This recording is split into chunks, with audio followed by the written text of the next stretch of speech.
aja turu sore kaki ana dewa ngangklang jagat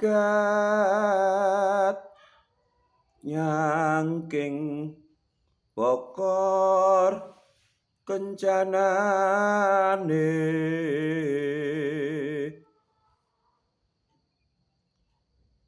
isine donga tulak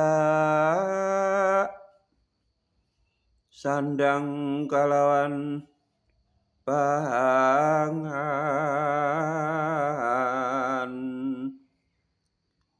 ya iku bagianipun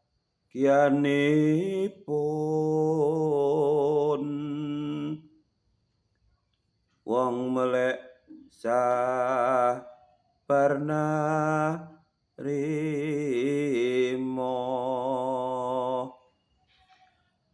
Asmarandana aja turu sore kaki niki wewarah para sesepuh ing tanah Jawi supados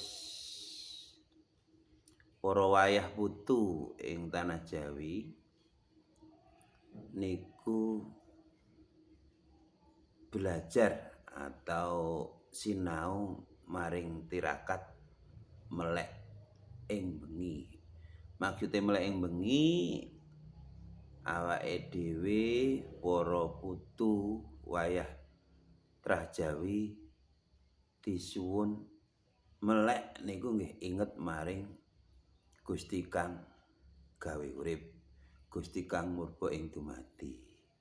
Sehingga awake dhewe kita sedaya saged tansah eling lan waspada.